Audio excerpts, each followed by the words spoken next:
So 51 question చూడండి. 1 second. I will adjust the pen.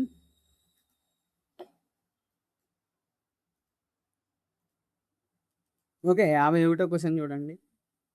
ఒకసారి చదవండి క్వెషన్‌ని. జాతీయ ఆదాయాన్ని లెక్కించే పద్ధతుల్లో వాస్తవ స్థూల దేశోత్పత్తి రియల్ జీడీపీకి సంబంధించి కింది స్టేట్మెంట్స్ని అయితే పరిశీలించండి అంటున్నారు. సో వాస్తవ జీడీపీని స్థిర ధరలు కాన్స్టెంట్ ప్రైజెస్ వద్ద లెక్కిస్తారు. So don't worry about GDP, GNP ఈ టెర్మినాలజీ అంతా మనం జాతీయ ఆదాయం మీద ప్రాక్టీస్ బిట్స్ వచ్చినప్పుడు చేస్తాం. ఇప్పుడు మనం చేసేది ఏంటి, భారత ఆర్థిక వ్యవస్థ లక్షణాలు. సో మీకు బేసిక్స్ తెలియాలి అంతే. సో దేశంలో వస్తు సేవల ఉత్పత్తి పెరగకుండా కేవలం ధరలు పెరగడం వల్ల వచ్చే జీడీపీ పెరుగుదల వాస్తవ జీడీపీని పరిగణలోకి తీసుకోవచ్చు. సో చూద్దాం దీనికి ఎక్స్ప్లెనేషన్. నామమాత్రపు జీడీపీ, దీన్నే మనం ఏమంటున్నాం, నామినల్ జీడీపీ అంటున్నాం. సో ఈ నామినల్ జీడీపీని ఏం చేస్తారు, ప్రజెంట్ మార్కెట్ రేట్స్ ఉంటాయి కదా. సో ప్రజెంట్ మార్కెట్లో రేట్స్ ఎలా ఉన్నాయి అంటే వస్తువుల రేట్స్ ఎలా ఉన్నాయో సో ఆ రేట్స్ని బట్టి ఈ జీడీపీని లెక్కిస్తారు. సో దాన్నే మనం ఏమంటున్నాం, నామినల్ జీడీపీ అంటున్నాం. సో కానీ ధరలు పెరిగితే ఉత్పత్తి, ఇప్పుడు ఫర్ ఎగ్జాంపుల్ సడన్గా వస్తువుల రేట్లు అయితే ఇంక్రీజ్ అయింది. సో డిమాండ్ వల్ల ఇంక్రీజ్ అయింది అంటే ప్రొడక్షన్ పెరగల, ఉత్పత్తి పెరగల, కానీ ధరల రేటు పెరిగిందనమాట.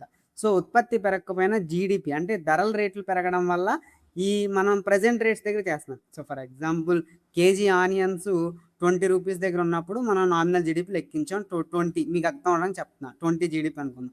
సో ఇప్పుడు అదే 1 కేజీ ఆనియన్స్ మనకి 300 అయిపోయినాయి. సో ఇప్పుడు మనం ప్రజెంట్ రేట్స్ దగ్గర జీడీపీ క్యాలిక్యులేట్ చేసేది. సో జీడీపీ ఎంత వచ్చింది, 300 జీడీపీ వచ్చింది. సో అక్కడ యాక్చువల్గా ఆనియన్స్ ప్రొడక్షన్ ఉత్పత్తి అయితే పెరగల, కేవలం ప్రైస్ మాత్రమే పెరిగింది. అంటే ఏంటి, నిజమైన అభివృద్ధి కాదు. ఓన్లీ ప్రైజెస్లో ఫ్లక్చువేషన్స్ వస్తూ ఉంటాయి, పోతూ ఉంటాయి, ధరలు అనేవి తగ్గుతూ ఉంటాయి, పెరుగుతూ ఉంటాయి కదా. సో అంటే ఏంటి, ధరలు ఉత్పత్తి పెరగకపోయినా ధరలు పెరగడం వల్ల జీడీపీ పెరిగినట్లు కనిపిస్తుంది. అదే మనకి రియల్ జీడీపీ తీసుకున్నారనుకోండి, రియల్ జీడీపీ డిఫరెంట్గా ఉంటుంది. సో రియల్ జీడీపీని ఒక ఆధార సంవత్సరం అంటే ఒక బేస్ ఇయర్ తీసుకుంటారు. అంటే 2011 దగ్గర రేట్లు ఎలా ఉన్నాయి, లేదా 2014ని బేస్గా తీసుకుని సో ఈ రేట్ల దగ్గర ఎలా ఉన్నాయని చెప్పి అక్కడి నుంచి క్యాలిక్యులేట్ చేస్తారు. ఇదేంటి, ప్రజెంట్ రేట్స్ అంటే 2026 రేట్స్ని తీసుకుంటారు అన్నమాట. సో 2026 జూలై రేటు, తర్వాత 2026 ఆగస్ట్ రేట్స్ ఇలా మారుస్తాం. కానీ ఇక్కడ మార్చాం. సో 2011లో మైసూర్ శాండిల్ సబ్బు ఎంత ఉంది, సో ఈ ఇయర్ మైసూర్ శాండిల్ సబ్బు ఎంత ఉంది, సో ఇలా మనం క్యాలిక్యులేట్ చేస్తాం. సో ఇది బేస్ ఇయర్ని తీసుకుని చేస్తాం కాబట్టి ఇది రియల్ జీడీపీ. ఓకే, ఇది నామినల్ జీడీపీ అనేది కాదు, రియల్ జీడీపీ. కాబట్టి ఆ ఆర్థిక వ్యవస్థ యొక్క ఈ రియల్ జీడీపీ అనేది ఏంది, ఆర్థిక వ్యవస్థ యొక్క నిజమైన అభివృద్ధిని సూచిస్తుంది. సో 1 మరియు 2 కూడా కరెక్టే. Next, reserve Bank of India RBI ద్రవ్యోల్బణాన్ని అరికట్టడానికి నగదు నిల్వల నిష్పత్తి క్యాష్ రిజర్వ్ రేషియో సిఆర్ఆర్ను పెంచితే ఎకానమీలో ఏం జరుగుతుంది, ఆర్థిక వ్యవస్థలో ఏం జరుగుతుంది అని అడుగుతున్నాడు.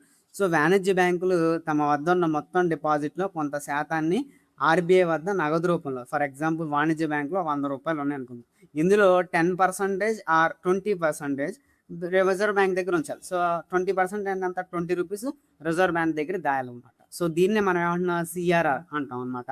అయితే ఈ సిఆర్ఆర్, సో మీరు ఇచ్చే 100 రూపాయలు మీరు 20 రూపాయలు ఇస్తే నాకు సరిపోదు, మీరు 40 రూపాయలు కానీ 50 రూపాయలు కానీ నా దగ్గర డిపాజిట్ చేయండి. ఫర్ ఎగ్జాంపుల్ 50 రూపాయలు డిపాజిట్ చేయండి, అంటే 50% చేయండి మీ దగ్గర ఉన్న డబ్బులు నా దగ్గర డిపాజిట్ చేసి ఉంచండి అంటే ఆ సిఆర్ఆర్ పెంచితే బ్యాంకులు తమ డబ్బును ఎక్కువగా ఆర్బీఐ వద్ద ఉంచాల్సి వస్తుంది. అంటే 100లో 50 రూపాయలు ఇచ్చేసినప్పుడు ఇంకా మిగతా 50 రూపాయలేగా బ్యాంకులు మార్కెట్లో వదిలేది, మిగతా 50 రూపాయలు ఆర్బీఐ దగ్గర ఉంటాయి, అంతేనా. ఒక 50 రూపాయలు మాత్రం బ్యాంకుల దగ్గర ఉంటాయి, వీటిని మార్కెట్లోకి వెళ్తుంది. అదే 100లో 20 రూపాయలు ఆర్బీఐకి ఇస్తే 80 రూపాయలు మిగతా బ్యాంకుల దగ్గర ఉంటుంది, ఇవి మార్కెట్లోకి వెళ్తాయి. సో అంటే డబ్బు ఎక్కువగా ఆర్బీఐ వద్ద ఉంచాల్సి వస్తుంది సిఆర్ఆర్ పెంచితే. సో దీనివల్ల ఏంటి, ప్రజలకు రుణాలు ఇవ్వడానికి, అంటే ఈ 80 రూపాయలు లోన్కి ఇచ్చిద్దిగా బ్యాంకు, సో ఇక్కడ లోన్కి ఇవ్వలేదు అనమాట. ఈ 50 రూపాయల దగ్గర కేవలం 50 రూపాయలు మాత్రమే ఇస్తుంది.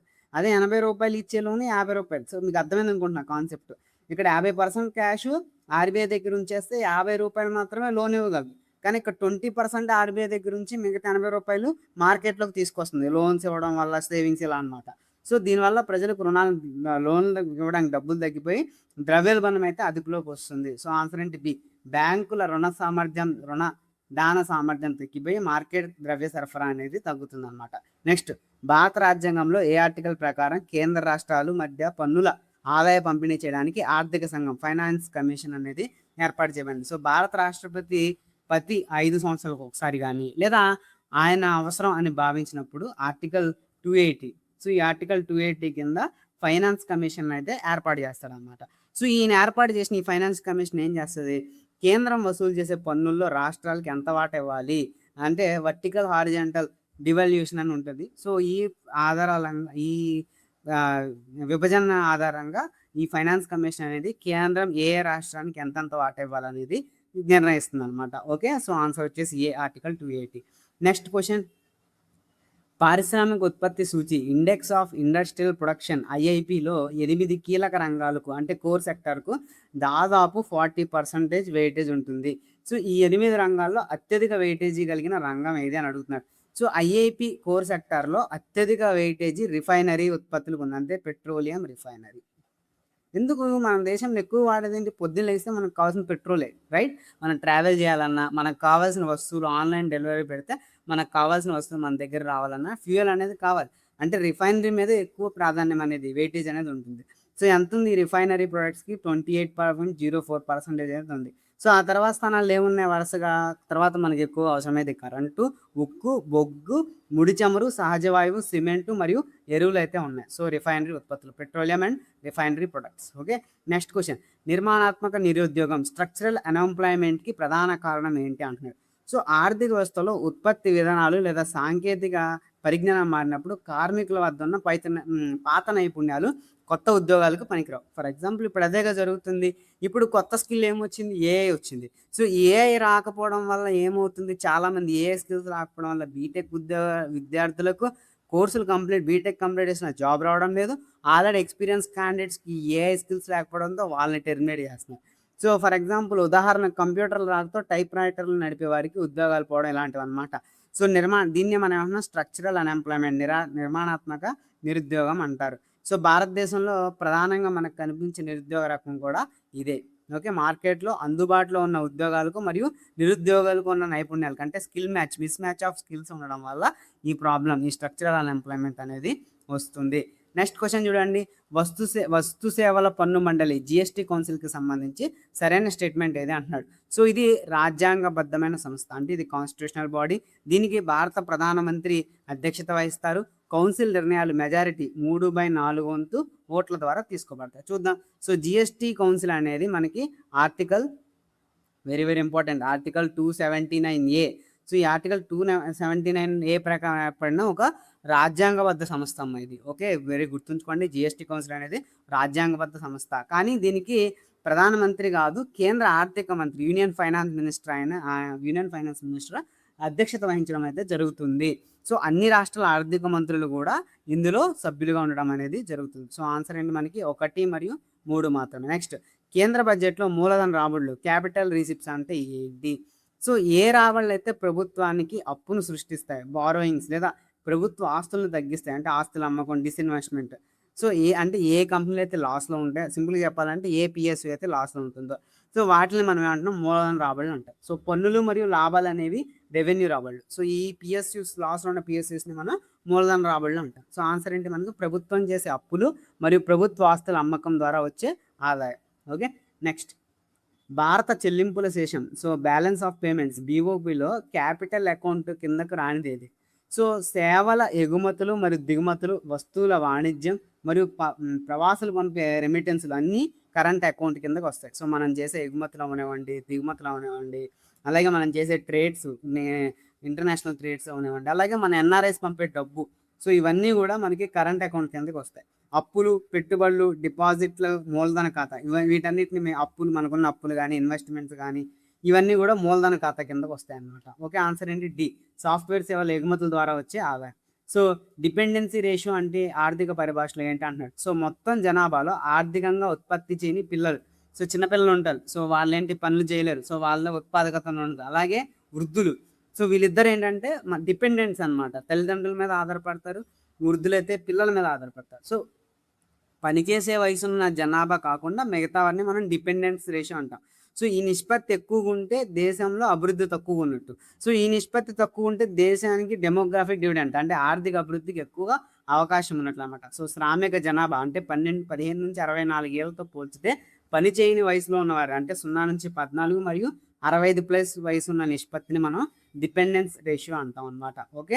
Next, FRBM facial responsibility and budget management చట్టం 2003 యొక్క ప్రధాన లక్ష్యం ఏంటి అంటే ప్రభుత్వాలు తమ ఇష్టారీతిన అప్పులు చేయకుండా పరిమితులు విధించడానికి ఈ చట్టాన్ని ముఖ్యంగా చేశారనమాట. అంటే ద్రవ్యలోటును జీడీపీలో 3% రెవెన్యూ రేట్‌ని 0% పరిమితం చేయాలని ఈ చట్టం తీసుకొచ్చారనమాట. అంటే గవర్నమెంట్స్ ఏవైతే స్టేట్ గవర్నమెంట్స్ గానీ, సెంట్రల్ గవర్నమెంట్ గానీ అప్పులు చేసే లిమిట్‌నయితే లిమిట్‌లో ఉంచడానికి అంటే అప్పుల్ని నియంత్రించడానికి ఈ చట్టాన్ని తీసుకొచ్చారు. ఓకే. నెక్స్ట్ 2016 నవంబర్‌లో భారతదేశంలో పెద్ద నోట్ల రద్దు డీమానిటైజేషన్ అయితే చేయబడింది. సో, దీని వెనుక ప్రధాన ఆర్థిక లక్ష్యాల్లో సరైనదేది అంటలా సరికానిదేది. సో, డీమానిటైజేషన్ యొక్క ప్రధాన లక్ష్యం ఏంటి? నల్లధనం. సో, నల్ల డబ్బు ఎంతో, అవినీతి డబ్బు, నకిలీ కరెన్సీ అంటే ఫేక్ నోట్స్, అలాగే ఉగ్రవాదుల్ని అరికట్టడానికి, ఉగ్రవాదులను కట్టడి చేయడానికి, వాళ్ళకెళ్ళే ఫండ్స్‌ని ఆపడానికి ఈ డీమానిటైజేషన్ అనేది చేశారు. సో, ద్రవ్యోల్బణాన్ని పూర్తిగా సున్నా చేయడం అనేది సాధ్యం కాని పని. మరి అది నోట్ల రద్దు యొక్క ముఖ్య ఉద్దేశం కాదు. అంటే ఇన్ఫ్లేషన్‌కి దీనికి సంబంధం లేదు. ఓకే. అలాగే స్వల్ప ద్రవ్యోల్బణం ఆర్థిక వ్యవస్థ కోసం. సో, ఇన్ఫ్లేషన్‌కి దీనికి సంబంధం లేదు. ద్రవ్యోల్బణాన్ని పూర్తిగా సున్నాకు తీసుకురావడం అనేది తప్పు. సో, ఈ మిగతా మూడిటి కోసమే చేశారు. ఓకే. Next question. బ్యాంకింగ్ రంగంలో ఎదుర్కొంటున్న అతిపెద్ద సమస్య నిరర్ధకాస్తులు, నాన్ పెర్ఫార్మింగ్ అసెట్స్. దీన్నే మనం ఎన్‌పీ అంటాం. సో, ఒక రుణాన్ని ఎన్‌పీఏగా ఎప్పుడు పరిగణిస్తారు? సో, ఆర్‌బీఐ రూల్స్ ప్రకారం చూసుకుంటే రుణం తీసుకున్న వ్యక్తి అసలు వడ్డీ గానీ లేదా అసలు 2 కట్టడం అనమాట. సో, ఈ 2 వాయిదాలను చెల్లించడం. సో, ఈ 2 వాయిదాలను చెల్లించాల్సిన గడువు ముగిసిన నాటి నుండి అంటే 90 రోజుల్లోపు చెల్లించలేదనుకోండి. సో, దాన్ని మనం ఎన్‌పీఏగా ప్రకటిస్తారు. సో, వడ్డీ లేదా అసలు చెల్లింపులు గడువు తేదీ ముగిసిన తర్వాత వరుసగా 90 రోజుల పాటు బ్యాంకుకి ఎలాంటి చెల్లింపులు చేయనప్పుడు. నెక్స్ట్ భూ సంస్కరణలు, ల్యాండ్ రిఫార్మ్స్‌కి సంబంధించి భారతదేశం తీసుకున్న చర్యల్లో ఈ కింది వాటిలో ఏది భాగం కాదు. సో, స్వాతంత్రం తర్వాత భూమిపై సమాన హక్కులు కల్పించడానికి మధ్యవర్తులను అయితే తొలగించారు. అలాగే కౌలుదారుల భద్రతకు ఒక వ్యక్తికి ఇంతకంటే ఎక్కువ భూమి ఉండకూడదని ల్యాండ్ సీలింగ్ కూడా విధించారు. అలాగే చిన్న కమ్యూనిటీల సమీకరణ లాంటి చట్టపరమైన చర్యలు చేపట్టారు. అలాగే యంత్రాల పంపిణీని భూ సంస్కరణ పరిధిలోకి అనేది రాదు. సో, ఇలా తీసుకురావడం అనమాట. సో, ఆన్సర్ వచ్చేసి డి. రైతులందరికీ ఉచితంగా ట్రాక్టర్లు పంపిణీ చేయడం అనేది కాదు. Okay. Next sovereign gold bond. So, very very important current affairs question కూడా పెట్టుకోవచ్చు మనం. ఈ పథకం గురించి సరైన వ్యాఖ్య ఏది? సరైన స్టేట్మెంట్ ఏదని అడుగుతున్నారు. సో, బంగారం మనం చెప్పిన ఇంతకుముందు మనం ఎక్కువగా దిగుమతి చేసేది ఏంటి? క్రూడ్ ఆయిల్, పెట్రోలియం ప్రొడక్ట్స్ అంటే అండ్ గోల్డ్. సో, ఈ గోల్డ్ యొక్క దిగుమతులు తగ్గించడానికి పెట్టుబడిదారులకు కాగిత రూపంలో అంటే బాండ్స్ రూపంలో గోల్డ్‌ని ఇష్యూ చేస్తారు. ఫర్ ఎగ్జాంపుల్ ఇప్పుడు మీరు 1 గ్రామ్ గోల్డ్ సావరిన్‌లో పెట్టుబడి పెట్టారనుకో, అంటే 1 గ్రామ్ గోల్డ్‌కి సరిపడా అమౌంట్ చెల్లిస్తే మీకు 1 గ్రామ్ గోల్డ్ బాండ్ ఇస్తారు. బంగారం ఎవరు బాండ్ ఇస్తారు. ఆ బాండ్ మీరు మళ్ళీ రీసేల్ చేసుకోవచ్చు. సో, ఇందులో పెట్టిన పెట్టుబడికి మార్కెట్ ధరతో పాటు అదనంగా సంవత్సరానికి 2.5 స్థిరమైన వడ్డీని కూడా ప్రభుత్వం చెల్లిస్తుంది. సో, ఆన్సర్ ఏంటి మనకి? మీకు క్లియర్ అయ్యి ఉంటుంది ఇది. ఇంకా ఇక్కడ ఆప్షన్ రాంగ్ ఉన్నట్టుంది. మీకు క్లియర్ అయ్యి ఉంటుంది. Next question. మూలధన మార్కెట్, క్యాపిటల్ మార్కెట్‌ను నియంత్రించే ప్రధాన సంస్థ ఏది? ఏదంటే క్యాపిటల్ మార్కెట్ అంటే ఏంటి? ద్రవ్య మార్కెట్ అంటే ఏంటి? Money market. సో, మనీ మార్కెట్‌ని ఎవరు నియంత్రిస్తారు? Reserve Bank of India. అయితే మనీ మార్కెట్‌ని ఆర్‌బీఐ. బట్ షేర్లు, బాండ్లు సో, ఇలాంటి వాటిల్ని మనకి మూలధన మార్కెట్ అంటాం. దీన్ని మనకి సెబీ అంటే securities exchange board of India. Okay. దీన్ని నియంత్రిస్తుందన్నమాట. సో, అంటే ఏంటి? ఇన్వెస్టర్ల ప్రయోజనాలను కాపాడడం ఈ సెబీ యొక్క ప్రధాన విధి. Securities and exchange board of India SEBI. Next question చూడండి. పన్ను విధానాలకు సంబంధించి లాఫర్ వక్రరేఖ ఏ 2 అంశాల మధ్య సంబంధాన్ని తెలుపుతుంది? సో, ఆర్థర్ లాఫర్ అనే ఎకనామిస్టు, ఒక ఆర్థికవేత్త దీన్ని లాఫర్ వక్రరేఖను అయితే ప్రతిపాదించారు. సో, పన్ను రేటు 0 నుంచి పెంచుకుంటూ పోతే ఓకే. 0 నుంచి పెంచుకుంటూ పోతే ఆదాయం కూడా పెరుగుతున్నట్లు లెక్క. కానీ ఒక గరిష్ట స్థాయికి అంటే ఒక మాక్సిమం ప్లేస్‌కి చేరిన తర్వాత కూడా అంటే ఆదాయం ఇక్కడ మాక్సిమంకి వచ్చింది. అయినా సరే పన్ను రేటు పెరుగుతుందనుకోండి. ప్రజలేం చేస్తారు? పన్నులు చెల్లించకుండా ఆ పన్నుల్ని ఎగవేస్తూ ఉంటారనమాట. సో, దీనివల్ల ప్రభుత్వానికి వచ్చే మొత్తం ఆదాయం అయితే తగ్గిపోతుంది. ఓకే. సో, ఆన్సర్ ఏంటి? ఏ. పన్ను రేటు మరియు పన్ను ద్వారా ప్రభుత్వానికి వచ్చే మొత్తం ఆదాయమే ఈ లాఫర్ వక్రరేఖ ఈ రెండింటి మధ్య సంబంధాన్ని సూచిస్తుంది. Next direct benefit transfer DBT ప్రత్యక్ష ప్రయోజన బదిలీ ప్రధాన ఉద్దేశం ఏంటి? సో, అవినీతి. గతంలో ఏంటి? గతంలో ప్రభుత్వ పథకాల కింద డబ్బులు ఎలా ఇచ్చేవాళ్ళు? ఎయిదర్ పంచాయతీ ఆఫీస్‌కెళ్ళి కలెక్ట్ చేసుకోవడం, లేదా ఎవరైనా అధికారి వచ్చి మన చేతికి ఇచ్చేవాళ్ళు. సో, దీనివల్ల ఏమైంది? అవినీతి, లీకేజీలు సో, ఇవన్నీ ఎక్కువయ్యాయి. సో, వీటిని అరికట్టడానికి సబ్సిడీలను, స్కాలర్‌షిప్పులు, పెన్షన్లు వీటన్నిటిని ఏం చేశారంటే ఆన్‌లైన్ చేశారు. అంటే డైరెక్ట్‌గా మన బ్యాంక్ అకౌంట్‌లోకే క్రెడిట్ అవుతూ ఉంటాయి. సో, దీనివల్ల నకిలీ లబ్ధాలు తొలగిపోతారు. అవినీతి తగ్గుతుంది. అన్నీ తగ్గుతాయి. సో, ఆన్సర్ ఏంటి? ప్రభుత్వ రాయితీలు, సంక్షేమ నిధులు మధ్యవర్తులు లేకుండా నేరుగా లబ్ధిదారుల బ్యాంక్ ఖాతాలకు బదిలీ చేయడం. ఓకే. నెక్స్ట్ ఉద్యోగ రహిత వృద్ధి, జాబ్‌లెస్ గ్రోత్ అంటే ఏంటి? సో, 1991 సంస్కరణల గురించి మనం చెప్పుకున్నాం గదా! ఇంతకుముందు. దాని మీద క్వెషన్స్ ప్రాక్టీస్ చేసాం. సో, 1991 సంస్కరణ తర్వాత భారత ఆర్థిక వ్యవస్థ సేవా రంగం అంటే ముఖ్యంగా టెలికాం అవనివ్వండి, ఐటీ. సో, ఈ 2 కూడా చాలా వేగంగా డెవలప్ అయ్యాయి. కానీ ఈ రంగం అధిక ఉపాధిని కల్పించదు. డెవలప్ అయితే అవుతుంది, ఆదాయం వస్తుంది. కానీ ఎక్కువ మందికి ఉపాధి కల్పించదు. ఎక్కువ మందికి ఉపాధి కల్పించేదేది? వ్యవసాయ రంగం. ఆ తర్వాత ఏది? మ్యానుఫ్యాక్చరింగ్ అంటే తయారీ రంగం, పరిశ్రమలు. సో, ఈ రెండిట్లో ఉపాధి కల్పన అనేది తగ్గిందనమాట. సో, దీన్నే మనం జాబ్‌లెస్ గ్రోత్ అంటాం. సో, దేశ ఆర్థిక వృద్ధి పెరుగుతుంది. అంటే ఐటీ రంగం అంటే టెర్షరీ సెక్టర్ మూడో రంగం వల్ల, తృతీయ రంగం వల్ల అంటే ఐటీ రంగం, టెలికాం రంగం వల్ల మనకు లాభాలొస్తున్నాయి, డబ్బులొస్తున్నాయి. కానీ జాబ్స్ అనేవి లేవు. వ్యవసాయంలో జాబ్స్ తగ్గాయి, మ్యానుఫ్యాక్చరింగ్‌లో జాబ్స్ తగ్గాయి, ఓవరాల్‌గా దేశంలో జాబ్స్ తగ్గాయి. జాబ్స్ తగ్గినా అభివృద్ధి పెరుగుతుంది. సో, దీన్నే మనం జాబ్‌లెస్ గ్రోత్ అంటాం. ఓకే. నెక్స్ట్ బ్రాడ్ మనీ అంటే అని ద్రవ్య సరఫరాలో ఏ సూచికను పిలుస్తారు? సో, రిజర్వ్ బ్యాంక్ ద్రవ్య సరఫరాను కొలవడానికి 4 కొలమానాలైతే ఉపయోగిస్తుంది. M1ని సంకుచిత ద్రవ్యం, నారో మనీ అంటారు. ఇందులో ప్రజల వద్ద ఉన్న కరెన్సీ, బ్యాంకుల వద్ద ఉన్న డిమాండ్ డిపాజిట్లు 2 ఉంటాయి. నెక్స్ట్ M3ని బ్రాడ్ మనీ అంటారు. సో, M3 అంటే ఏంటంటే M1 ప్లస్ బ్యాంకుల వద్ద ఉన్న కాల పరిమితి బై ఫిక్స్డ్ డిపాజిట్లు. ఓకే. సో, ఇది గుర్తుంచుకోండి. Very very important. సో, ఇది బ్యాంకింగ్ వ్యవస్థలో ద్రవ్య లభ్యతను స్పష్టంగా సూచిస్తుంది. సో, ఆన్సర్ ఏంటి? M3. Next question. Trickle down theory అనేది ఆర్థిక వ్యవస్థలో దేన్ని సూచిస్తుంది? సో, మొదటి పంచవర్ష ప్రణాళికల కాలంలో ప్రభుత్వం ఈ వ్యూహాన్ని ట్రికిల్ డౌన్ థియరీని అయితే నమ్మింది. ఏం చెప్తుంది ఇది? దేశం మొత్తం మీద వృద్ధి జరిగితే ఆటోమేటిక్‌గా అంటే దేశం డెవలప్ అయితే ఆటోమేటిక్‌గా దేశంలో పేదరికం తగ్గుతుంది అని చెప్పేసి ఈ ట్రికిల్ డౌన్ థియరీ చెప్తుందనమాట. సో, దాన్నే మనకు మొదటి పంచవర్ష ప్రణాళికలో ఫాలో అయ్యారు. కానీ భారతదేశంలో అది డిఫరెంట్ అయింది. సో, భారతదేశంలో డెవలప్‌మెంట్ అంటే వృద్ధి జరుగుతున్నా ఆ రిజల్ట్ ఏదైతే ఆ వృద్ధి ఫలాలున్నాయో అవి పావర్టీని నిర్మూలించట్ల. అంటే పేదవాళ్ళకి అందట్ల. సో, అందువల్ల ఐదో పంచవర్ష ప్రణాళికలో నేరుగా గరీబో హఠావో అంటే పేదల నిర్మూలన మీద డైరెక్ట్‌గా దృష్టి పెట్టాల్సి వచ్చిందనమాట. సో, దీని ఆన్సర్ ఏంటి? ఆర్థిక వృద్ధి రేటు పెరిగి పారిశ్రామికవేత్తలు ధనవంతులు లాభపడితే ఆ అభివృద్ధి ఫలాలు క్రమంగా సమాజంలో అట్టడుగు వర్గాలకు విస్తరిస్తాయి. అంటే ఏంటి? ఇప్పుడు అనిల్ అంబానీ, ముఖేష్ అంబానీ ఇంకా ధనవంతులున్నారు. సో, అదానీ. సో, వీళ్ళ ఆదాయం పెరిగితే ఆటోమేటిక్‌గా అది కింద వాళ్ళకి కూడా వస్తదని అనుకున్నారు. కానీ అది రాంగ్. ఆ సంపదంతా ఒక చోటే ఉండిపోయింది. సో, దీన్నే మనం ట్రికిల్ డౌన్ థియరీ అంటాం. Okay. Next special drawing right ఎస్‌డిఆర్‌కి సంబంధించి సరైన వాక్యం ఏది? దీన్ని అంతర్జాతీయ ద్రవ్యనిధి సంస్థ IMF సృష్టించింది. దీన్ని పేపర్ గోల్డ్ అని కూడా పిలుస్తారు. ఇది ఒక దేశ భౌతిక కరెన్సీ నాణెం. చూద్దాం. సో, ఎస్‌డిఆర్ అనేది నిజమైన కరెన్సీ కాదు. సో, ఇది IMF సృష్టించిన ఒక ఖాతా ప్రమాణం, అకౌంటింగ్ యూనిట్ అనమాట. సో, అంతర్జాతీయ వాణిజ్య చెల్లింపుల్లో సంక్షోభం వచ్చినప్పుడు దేశాలు వాడుకోవడానికి కల్పించిన రిజర్వ్ అనమాట. ఇది ఓన్లీ ఇంటర్నేషనల్ ట్రేడ్స్‌కే ఉపయోగపడుతుంది. సో, అందుకే దీన్ని మనం ఏమంటున్నాం? పేపర్ గోల్డ్ అని కూడా అంటాం. సో, 1, 2 మాత్రమే కరెక్ట్. నెక్స్ట్ భారతదేశంలో సూక్ష్మ ఫైనాన్స్, మైక్రో ఫైనాన్స్ మరియు స్వయం సహాయక సంఘాలు SGS బ్యాంక్ లింకేజీ ప్రోగ్రామ్‌ని మరి ప్రోత్సహించే జాతీయ సంస్థ ఏది అంటున్నారు?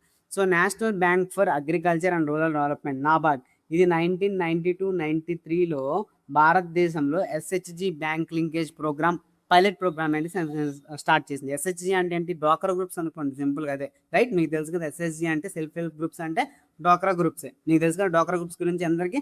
సో, ఇది ప్రపంచంలోనే అతిపెద్ద మైక్రో ఫైనాన్స్ కార్యక్రమంగా అవతరించింది. సో, ఇదేంది? నాబార్డ్. నెక్స్ట్ కోర్ ద్రవ్యోల్బణం, కోర్ ఇన్ఫ్లేషన్ మరియు హెడ్లైన్ ద్రవ్యోల్బణం, హెడ్లైన్ ఇన్ఫ్లేషన్ మధ్య ఉన్న ప్రధాన వ్యత్యాసం ఏంటని అడుగుతారు. హెడ్లైన్ ద్రవ్యోల్బణం అంటే ఆర్థిక వస్తువు అన్ని వస్తువుల ధరలు పెరుగుదలను పరిగణలోకి తీసుకోవడం. కానీ కూరగాయలు, పెట్రోల్ లాంటి ధరలు క్షణానికి మారుతుంటాయి. అంతేనా? ఈరోజు కూరగాయలు, బెండకాయలు ఒక రేటు ఉంటే రేపు ఒక రేటు ఉంటుంది. వీటి వల్ల నిజమైన ట్రెండ్. సో, హెడ్లైన్ ద్రవ్యోల్బణం ఏంటి? అన్ని రకాల ధరల మార్పుని పరిగణలోకి తీసుకుంటారు. కానీ కూరగాయల ధరలు కానీ, పెట్రోల్ ఇంకా మిగతా కొన్ని నిత్యావసరాలు ఎప్పటికప్పుడు మారుతూ ఉంటాయి. పొద్దున ఉన్న రేటు సాయంత్రం ఉండదు. సో, దీనివల్ల మనకి నిజమైన ట్రెండ్ అర్థం కాదు. సో, ఈ రెండింటిని పక్కన పెట్టి చూస్తే ద్రవ్యోల్బణం అంటే ఈ హెడ్లైన్ ద్రవ్యోల్బణాన్ని, ఈ ట్రెండ్‌ని పక్కన పెట్టుకొని చూస్తే మనకి నిజమైన కోర్ ద్రవ్యోల్బణం వస్తుందన్నమాట. అంటే కోర్ ద్రవ్యోల్బణంలో ఆహారం మరియు ఇంధన ధరలు వచ్చాయి. అంటే ఈ హెడ్లైన్ ద్రవ్యోల్బణం అన్నీ పరిగణలోకి తీసుకుంటే కోర్ ద్రవ్యోల్బణంలో కూరగాయలు, పెట్రోల్ ఈ 2 పక్కన పెట్టేస్తారు. సో, మిగతావన్నీ లెక్కిస్తారనమాట. అంతే. నెక్స్ట్ ముద్ర.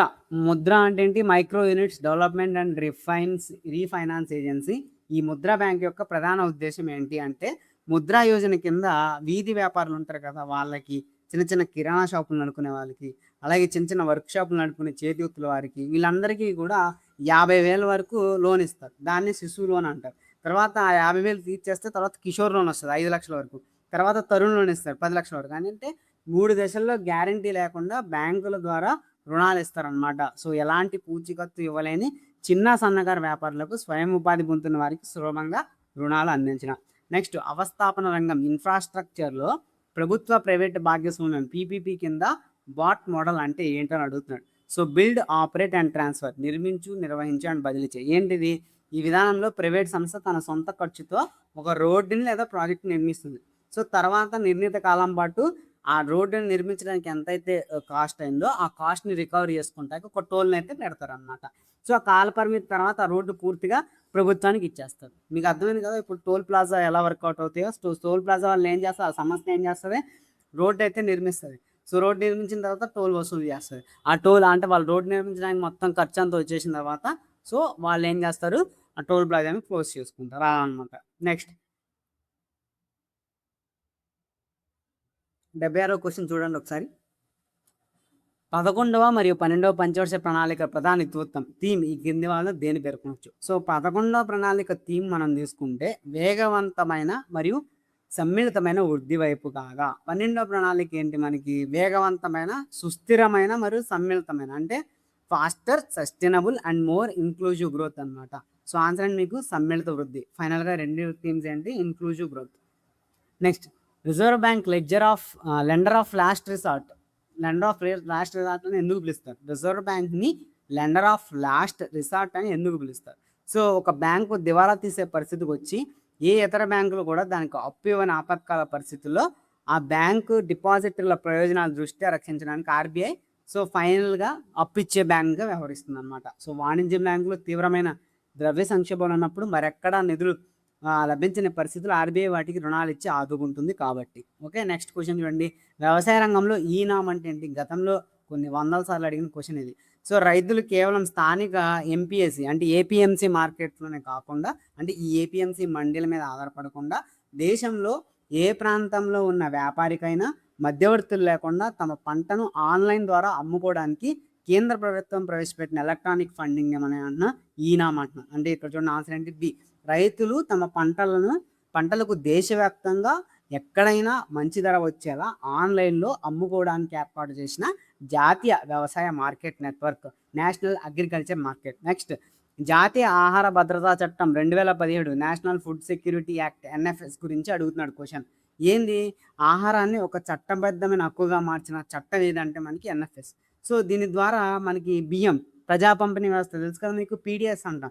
సో, ఈ పీడీఎస్ ద్వారా మనకు తక్కువ ధరకే లైక్ రూ. 2కి కేజీ వేల ఆహార ధాన్యాలు అందించి దేశంలో ఎవరికీ ఆకలి బాధలు ఉండకూడదు. సో, ఈ ఆకలి బాధలు నిర్మూలించాలని లక్ష్యంగా పెట్టుకుంది. సో, ప్రస్తుతం పీఎంజీకేవై పథకం కింద ఈ పీడీఎస్ పథకాన్ని ఉచితంగా అమలు చేస్తున్నారనమాట. Next question. Floating exchange rate విధానం అంటే ఏంటి? సో, భారతదేశం ప్రస్తుతం మేనేజ్డ్ ఫ్లోటింగ్ విధానాన్ని పట్టిస్తుంది. అంటే ఏంటి మేనేజ్డ్ ఫ్లోటింగ్? అసలు ఫ్లోటింగ్ ఎక్స్చేంజ్ రేట్ ఏంటంటే సాధారణంగా డాలర్‌తో రూపాయి విలువను మార్కెట్ శక్తులే. సో, డాలర్‌కు రూపాయి ఎంత ఉండాలి? సో, ఒక డాలర్ ఇప్పుడు ప్రెజెంట్ ఎంత ఉంది? సంథింగ్ ₹91 సంథింగ్ ఉంది. సో, ఎంత ఉండాలో కూడా మార్కెట్ శక్తులు నిర్ణయిస్తాయి. కానీ రూపాయి విలువ అంటే రూపాయి విలువ 90, 100 ఇలా వెళ్ళిపోతున్నప్పుడు ఏం చేస్తుందంటే ఆర్‌బీఐ అయితే జోక్యం చేసుకుంటుంది. జోక్యం చేసుకొని ఏం చేస్తది? ఆర్‌బీఐ దగ్గర రిజర్వ్ చేసుకున్న అంటే దాచుకున్న డాలర్స్‌ని బయటకి తీసి ఆ డాలర్స్‌ని అమ్మేసి మార్కెట్‌లోకి అమ్మేసి రూపాయిని వాల్యూనైతే స్టేబుల్‌గా ఉంచడానికి ట్రై చేస్తుందనమాట. సో, ఒక దేశ కరెన్సీ మారక విలువ అంతర్జాతీయ విదేశీ మార్కెట్‌లో డిమాండ్ మరియు సప్లై శక్తుల ఆధారంగా దానంతట అదే నిర్ణయించబడ్డాన్ని మనం ఫ్లోటింగ్ ఎక్స్చేంజ్ రేట్ అంటాం. ఓకే. నెక్స్ట్ భారతదేశంలో మహాత్మా గాంధీ జాతీయ ఉపాధి పథకం ఎంజీఎన్ఆర్‌జీ గురించి అడుగుతున్నాడు. సో, ఈ బిట్ మీకు హోంవర్క్. ఆల్రెడీ ఈ పథకం యొక్క పేరు మారింది. దాని గురించి నేను మీకు ఎక్స్‌ప్లెయిన్ చేసి ఆ పథకం పేరేంటో చెప్పండి. Okay. Next question. Amartya Sen అభిప్రాయం ప్రకారం ఆర్థిక అభివృద్ధి అంటే కేవలం ఆదాయాలు పెరగడమే కాదు. దీని అర్థం ఏంటి? సో, కేవలం ఒక దేశం యొక్క జీడీపీ పెరిగింది. సో, ఒక దేశంలో విపరీతంగా కరువు కాటకాలు ఉన్నాయండి. కానీ ఆ దేశంలో ఐటీ బాగా డెవలప్ అయింది. సో, ఐటీ ఎక్స్‌పోర్ట్స్ బాగా జరిగాయి. సో, దీనివల్ల ఏంటి జీడీపీ పెరిగినట్టు ఉంటుంది. కానీ మనుషులకేంటి అక్కడ కరువు వచ్చింది. కనీసం ఆరోగ్య సదుపాయాలు లేవు. చదువుకునే అవకాశం లేదు. సో, మనిషి స్వేచ్ఛగా తిరిగే అవకాశం లేదు. సో, దీన్ని ఏమంటున్నాం దేశం డెవలప్ అయింది. కానీ మొత్తం సమ్మిళిత డెవలప్‌మెంట్ అంటే అంత సమగ్ర డెవలప్‌మెంట్ లేదు. సో అంటే ఏంటి, ఇక్కడ జీడిపి పెరుగుతుంది కానీ మిగతా డెవలప్మెంట్ అనేది లేదు. సో ప్రజల సామర్థ్యాలు మరియు స్వేచ్ఛ పెరగడం అంటే మెరుగైన విద్య, ఆరోగ్యం, అలాగే వారి జీవ ప్రమాణాలు మెరుగుపడటమే మనకి సరైన అభివృద్ధి. ఓకే. నెక్స్ట్, భారతదేశంలో స్త్రీ కార్మిక భాగస్వామ్య rate, female labour force participation rate, దీన్ని ఎఫ్ఎల్ఎఫ్పిఆర్ అంటాం. సో ఇది తక్కువగా ఉండడానికి ప్రధాన కారణాల్లో లేనిది ఇది. సో ఏది కారణం కాదని అడుగుతున్నారు. సో భారతదేశంలో మహిళలు పని చేయకూడదని చెప్పి ఏ చట్టం లేదు. కానీ మన సమాజ కట్టుబాట్లు, అలాగే జీతాలు కూడా తక్కువ ఇస్తారు. సో ఒకే పని ఇటు అబ్బాయిలు, అమ్మాయిలు చేసినా అమ్మాయిలకి చేసే శాలరీ తక్కువ ఉంటుంది. అలాగే కుటుంబ బాధ్యతలు, పిల్లల్ని పెంచడం, వీటి మీద ఎక్కువ కాన్సన్ట్రేషన్, అలాగే సామాజిక ఆర్థిక కారణాల వల్ల మన కార్మిక శక్తిలో మహిళల భాగస్వామ్యం అయితే తక్కువ ఉంటుంది. సో మహిళలు పనిచేయడానికి చట్టబద్ధమైన నిషేధం ఉండడం అనేది రాంగ్. సో ఎలాంటి చట్టాలు లేవు అనమాట. నెక్స్ట్ క్వశ్చన్, బ్యాంకింగ్ రంగంలో బెసెల్ నిబంధనలు, బెసెల్ నామ్స్ అంటాం. సో దేనికి కోసం ఇవ్వంటున్నాడు. సో స్విట్జర్లాండ్లో బెసెల్ కమిటీ ఈ అంతర్జాతీయ బ్యాంకింగ్ నిబంధనలు. ఇవేంటి బెసెల్ నామ్స్ అంటే ఏంటి? ఇంటర్నేషనల్ బ్యాంకింగ్ నామ్స్ అమ్మ.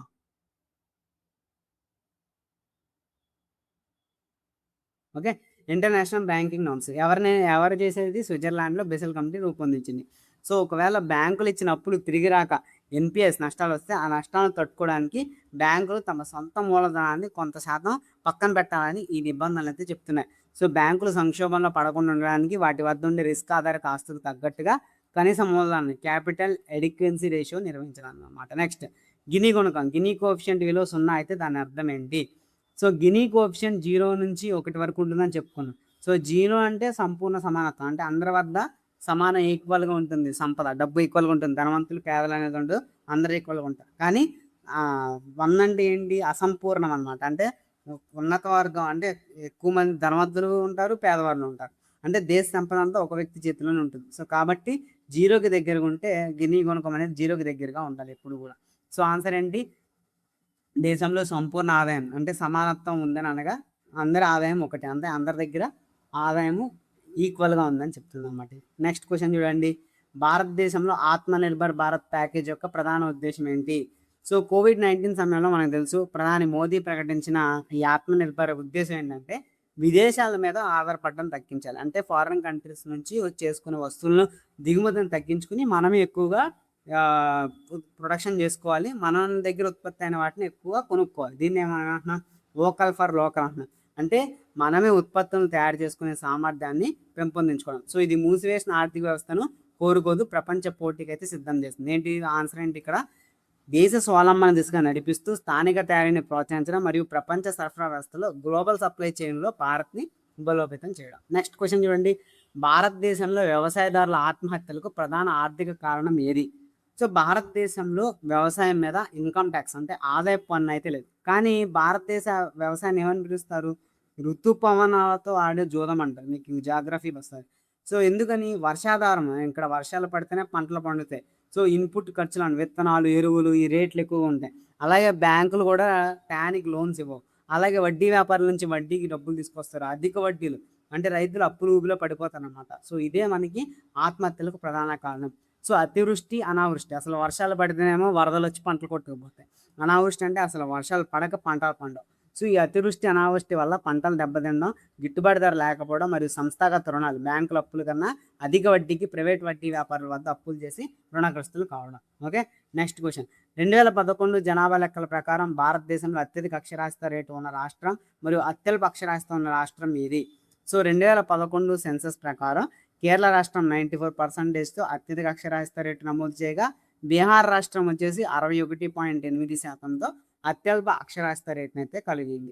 నెక్స్ట్, సామ్యవాద ఆర్థిక వ్యవస్థ, సోషలిస్ట్ ఎకానమీ యొక్క ప్రధాన లక్షణం ఏంటి అంటున్నాడు. సో క్యాపిటలిస్ట్ అంటే ఏంటి? పెట్టుబడిదారీ విధానం. ఇక్కడ ఏంటి? లాభమే మెయిన్ అనమాట, లాభమే మెయిన్ టార్గెట్. అలా కాకుండా దీనికి డిఫరెంట్ ఏంటి? సోషలిస్ట్ ఎకానమీ, సామ్యవాద ఆర్థిక వ్యవస్థ. సో క్యాపిటలిస్ట్ ఆ వ్యవస్థకు పూర్తి వ్యతిరేకమైనది ఏది? మనకి సోషలిస్ట్ వ్యవస్థ. సో ఇక్కడ ప్రభుత్వం ఏం చేస్తుంది? మెయిన్గా లాభాలు కాదు ఇక్కడ కావాల్సింది, ప్రజల యొక్క శ్రేయస్సు, ప్రజల యొక్క ఆరోగ్యాలు, ప్రజల యొక్క లాభాలు ఇవన్నమాట. సో సమాజ శ్రేయస్సు కోసం ఏది ఉత్పత్తి చేయాలో నిర్ణయిస్తుంది. సో ఆదాయంలో అసమానతలు ఉండకూడదు, అంటే సమాజంలో ధనికులు పేదలు ఉండరు, అంతా సమానంగా ఉండాలి. సో గతంలో రష్యాలో ఈ విధానం ఉండేది, ఇప్పుడు రష్యా కూడా క్యాపిటలిస్ట్ విధానాన్ని గుర్తించింది. సో ఆన్సర్ వచ్చి ఇక్కడ సి, ఉత్పత్తి సాధనాలు అంటే భూమి, యంత్రాలు, పరిశ్రమలు ఇవన్నీ కూడా ప్రభుత్వం దగ్గర లేదా సమాజ నియంత్రణలో ఉంటాయి. సో ఆర్థిక సమానత్వం కోసం ప్రణాళికలు రూపొందించుకుంటారు. నెక్స్ట్, కేంద్ర ప్రభుత్వ బడ్జెట్కి సంబంధించి ఆర్టికల్ 112 రాజ్యాంగంలో దేన్ని సూచిస్తుంది? సో భారత రాజ్యాంగంలో బడ్జెట్ అనే పదం అంటే ఎక్కడా యూజ్ చేయలేదు. గతంలో అడిగిన క్వశ్చన్, వెరీ వెరీ ఇంపార్టెంట్. అయితే ఆర్టికల్ 112 ఏం చెప్తుంది? ఆర్టికల్ 112 ప్రకారం దాన్ని వార్షిక ఆర్థిక ప్రకటన అంటే యాన్యువల్ ఫైనాన్షియల్ స్టేట్మెంట్ అన్నారు. సో బడ్జెట్ అని చెప్పాల, యాన్యువల్ ఫైనాన్షియల్ స్టేట్మెంట్ అని ఇండైరెక్ట్గా చెప్పారు. సో ఇది వచ్చే ఆర్థిక సంవత్సరానికి ప్రభుత్వం అంచనా ఆదాయ పరిమిత వ్యయాలను తెలుపుతుంది. సో దీని ఏంటి? వార్షిక ఆర్థిక ప్రకటన, యాన్యువల్ ఫైనాన్షియల్ స్టేట్మెంట్. నెక్స్ట్, భారతదేశంలో పబ్లిక్ డిస్ట్రిబ్యూషన్ సిస్టమ్ పీడిఎస్ను లక్షిత ప్రజా పంపిణీ వ్యవస్థ టార్గెటెడ్ పీడిఎస్ టీపీడిఎస్ ఏ సంవత్సరంలో మార్చారు? మరి దీని ఉద్దేశం ఏంటి? సో 1997 కంటే ముందు దేశంలో అందరికీ రేషన్ ఇచ్చేవాళ్ళు, అంటే యూనివర్సల్ పీడిఎస్ ఉండేది. సో దీనివల్ల ఏంటి? ధనవంతులు కూడా ఈ రేషన్ లభించేది, అర్హులైన పేదవాళ్ళకి సరిగ్గా అందే కాదనమాట. సో ప్రభుత్వం ఏం చేసింది? తర్వాత ఇంట్రొడ్యూస్ చేసింది బీపీఎల్ కార్డ్స్, అంటే రేషన్ కార్డులు ఇంట్రొడ్యూస్ చేసి తక్కువ ధరకు సరుకులు ఇచ్చేలాగా టార్గెటెడ్, అంటే కేవలం పేదవారికి మాత్రమే సరుకులు అందేలాగా ఈ టార్గెటెడ్ విధానాన్ని అయితే ప్రవేశపెట్టింది. సో 1997 కేవలం దారిద్ర్యక, అంటే రేషన్ బీపీఎల్ కార్డ్స్ అంటే రేషన్ కార్డ్స్, ఈ రేషన్ బీపీఎల్ అంటే దారిద్ర్యకు దిగునున్న వారిని మాత్రమే గుర్తించి వారికి తక్కువ ధరకు ఆహారాన్ని అందించడం. నెక్స్ట్, స్వాతంత్ర అనంతరం భారతదేశంలో మొట్టమొదటిసారి బ్యాంకుల జాతీయకరణ, నేషనలైజేషన్ ఆఫ్ బ్యాంక్స్ ఎప్పుడు జరిగింది? మరియు ఎన్ని బ్యాంకులు జాతీయం చేయబడ్డాయి? సో ఆన్సర్ వచ్చేసి మనకి 1969లో 14 బ్యాంకులు. ఓకే, ప్రైవేటు బ్యాంకులు కేవలం పట్టణాల్లో పెద్ద వ్యాపారులకి రుణాలు ఇస్తున్నాయనే ఉద్దేశంతో వ్యవసాయానికి మరియు గ్రామీణ అభివృద్ధికి రుణాలు అందించడం కోసం ఇందిరాగాంధీ ప్రభుత్వం జూలై 1969 50 కోట్ల కంటే ఎక్కువ డిపాజిట్లు ఉన్న 14 వాణిజ్య బ్యాంకుల్ని జాతీయం చేయడం అనేది జరిగింది అనమాట. నెక్స్ట్, ఆర్థిక సంస్కరణలో భాగంగా పరిశ్రమలకు లైసెన్స్ రద్దు చేశారు. అయితే ప్రస్తుతం ఎన్ని రంగాల్లో పరిశ్రమలకు తప్పనిసరిగా లైసెన్సింగ్ ఉంది? సో పరిశ్రమలకు అయితే లైసెన్సింగ్ లేదు, ఎల్పిజి రిఫార్మ్స్ వచ్చాక. అయితే కొన్ని పరిశ్రమలకు మట్టికి లైసెన్సింగ్ ఇప్పటికీ కూడా కావాలి. ఏంటి బాబో చూద్దాం. ఏంటివంటే అవి కేవలం 4 పరిశ్రమల మట్టికి లైసెన్సింగ్ కావాలి. ఏవి? పొగాకు ఉత్పత్తులు, ఎలక్ట్రానిక్, ఏరోస్పేస్, డిఫెన్స్ పరికరాలు, పారిశ్రామిక పేలుడు పదార్థాలు, ప్రమాదకరమైన రచనలు. సో వీటిని తయారు చేసే వాటిని మటుకు కంపల్సరీగా లైసెన్స్ తీసుకోవాలి. సో 1991 నూతన పారిశ్రామిక విధాన తీర్మానం ఎన్ఐపి 1991 ప్రకారం ఏంటి? లైసెన్స్ రాజుని అయితే రద్దు చేశారు. భద్రత మరియు పర్యావరణ కారణాల దృష్ట్యా ప్రస్తుతం కేవలం 4 రంగాలకు మాత్రమే లైసెన్స్ అయితే తప్పనిసరి చేశారు. సో గతంలో ఇవి 5 ఉండేది. సో మద్యం తయారీకి కూడా లైసెన్సింగ్ రూల్స్ అయితే ప్రజెంట్ మారిపోయాయి. సో ప్రజెంట్ ఏంటి? 4కి మాత్రమే. ఓకే, మానవ అభివృద్ధి సూచిక హెచ్డిఐతో ప్రచురించబడే బహుమతీయ ప్రాథమిక సూచిక, దీన్నే multi dimensional poverty index MPI. So దీన్ని ఈ మల్టీ ఎంపీఐని దేని ఆధారంగా లెక్కిస్తారన్నారు? కేవలం ఆదాయం లేకపోవడం మాత్రమే పేదరికం కాదు, ఓన్లీ డబ్బు లేకపోతే పేదరికం అందరూ. విద్యుత్తు, త్రాగునీరు, పారిశుద్ధ్యం, పోషకాహారం, పాఠశాల హాజరు అంటే కనీస అవసరాలు.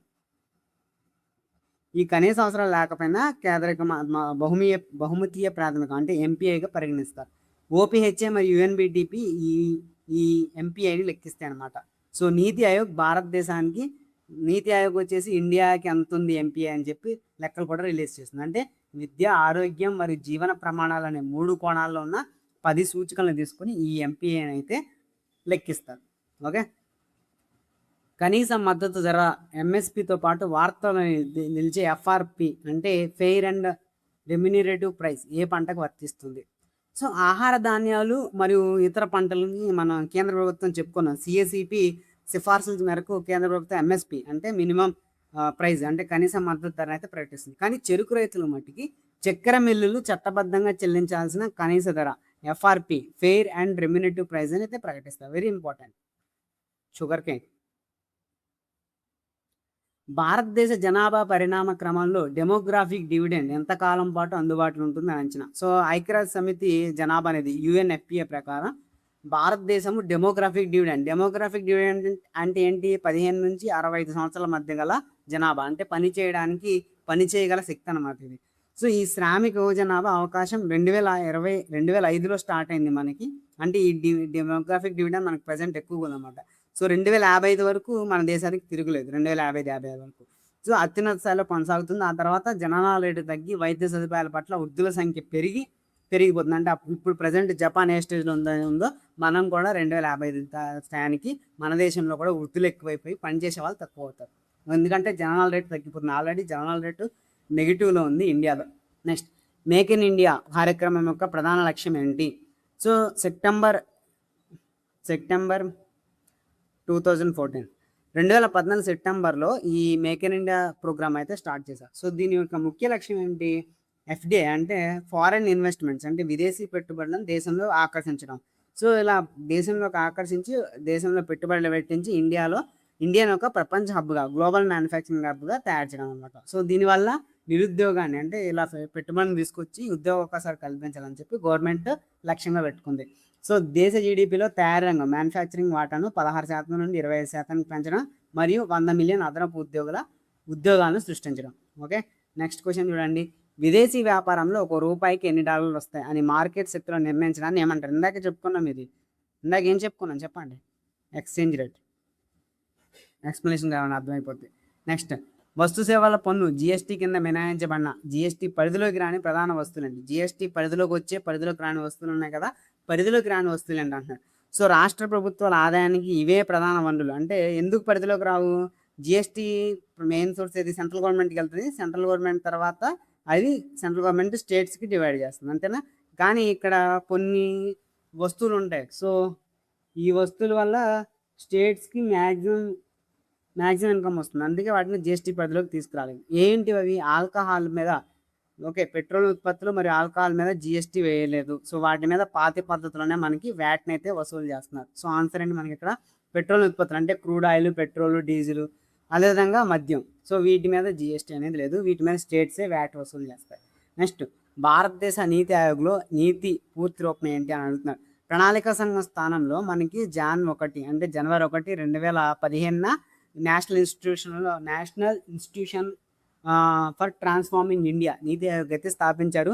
సో ఇది భారత ప్రభుత్వానికి విధానపరమైన థింక్ ట్యాంక్, అంటే పాలసీ థింక్ ట్యాంక్గా పనిచేస్తూ రాష్ట్రాల భాగస్వామ్యంతో దేశ అభివృద్ధికి వ్యూహాలు రచిస్తుంది. So national institution for transforming India, answer is B. So ఇక్కడతో మీకు ఇది అర్థమైంది అనుకున్నా. చెప్పడానికి చాలా టైం టేకింగ్ అండ్ చాలా కష్టపడుతున్నాను. సో నా ఎఫర్ట్స్ని అయితే గుర్తించండి. సో గుర్తించి క్లాసెస్ని అయితే మళ్ళీ వినండి, పీడిఎఫ్ చదవండి, దీని మీద ఎగ్జామ్ కండక్ట్ చేస్తే ఎగ్జామ్ రాయండి. Okay, thank you.